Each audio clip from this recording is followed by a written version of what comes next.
So, Yanka, it all comes down to the contest, right, in the Constitution between the rights to freedom of religion and personal conviction versus the very strong arguments for rights of children in the same Constitution.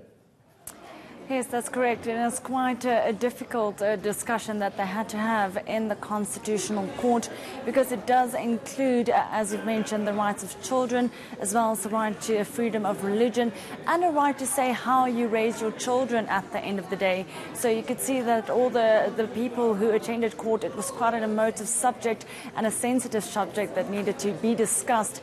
But it's basically comes down to the right of the child, and whether if a parent does have the say about what is in the best interest of the child when it comes to the way that they discipline the child. So the Freedom of Religion of South Africa organisation saying that the right for parents to have a say about how they discipline the child is in the best interest of their child, because that is how they believe that they should be raising their children.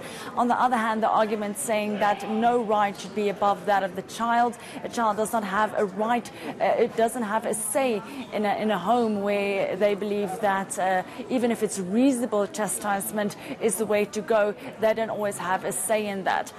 What's key here is the fact that the organisation is saying that it needs to be reasonable. They're not saying that they're asking for violence to be endorsed, or the fact that they endorse any abuse towards children, but they do want the option for parents to, if they want to, within reasonable measure, discipline their children, that the option be there. But the arguments going against it, saying that the right of the children is to be protected from any sort of violence, and that includes any sort of chastisement or a physical corrective discipline. And this is where it gets interesting, Yanka, because up until now, well, up until recently, a parent faced with a situation where they potentially are being charged for spanking their children could raise the defense that this is reasonable, moderate chastisement. But as you heard in the arguments today, even that is tricky. Who's to say what is reasonable and, what is reasonable chastisement?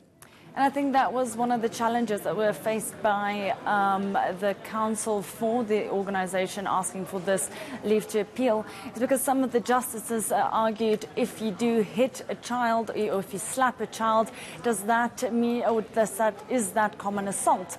And according to their counsel, they're saying, well, it depends at the end of the day. But who then decides to what extent a parent can go until it still falls into the category of it being reasonable? So it will be left up to the parents' judgment at the end of the day.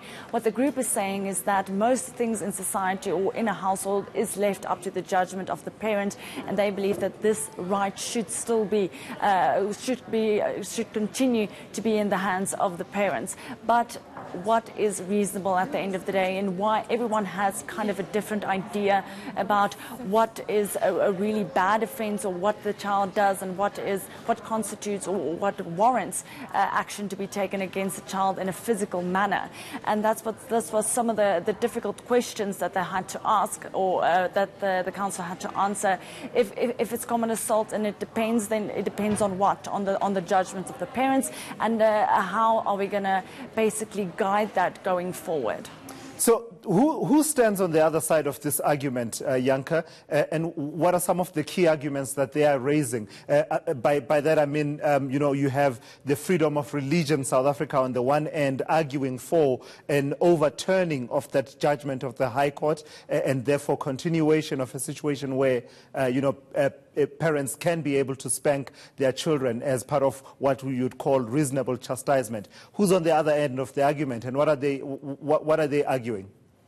Well, it's important to remember that the Freedom of Religion South Africa, they were just a friend of the court in the initial matter that was heard in the High Court, and that's why they also applied for standing in the Constitutional Court today to be able to argue this matter as an applicant.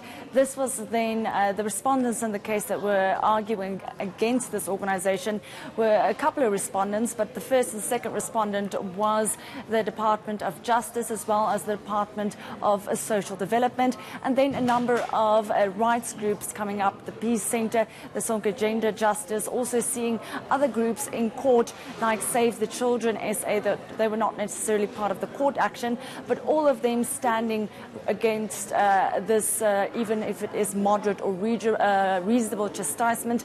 They're saying that all children in South Africa need to be protected against any sort of violence or abuse, and they even going as far as saying that we already live in a quite violent society, and this does not help the case if a kid is from a young age being subjected to this sort of violence, even though the Freedom of Religion organisation saying that using the term violence basically is misleading, and even saying it's corporal punishment is misleading, because what they are suggesting is punishment or discipline that is reasonable and moderate. But again, those tricky words being used. But they are standing with the children, and they want the court to uphold the order. And also this tricky situation around this principle in our law and in our constitution, that where, you know, a matter concerns a child, the best interests of the child are paramount in any of those matters. In this case, it's hard to tell what's in the best interests of the child. It's not as straightforward. Is it in their best interests not to be spanked at all and to perhaps have other ways of teaching them consequences, or is it in their best interests to be spanked, as the other side argues? Well, as the Freedom of Religion SA is saying, that what they are suggesting is discipline that will come out of a place basically of love, that if the parents do love their children and they want them to grow up with discipline and as responsible human beings, then they need to be subjected to some sort of discipline, and they believe the best way to do that is with a moderate and reasonable chastisement. So they're saying that they believe spanking in a reasonable manner is in the best interest of the child. On the other hand, the interest of the child is still at the centre, but they're saying that any chastisement when it comes to any spanking or corporal punishment or any sort of violence is against. All right, Yanka, thank you so much.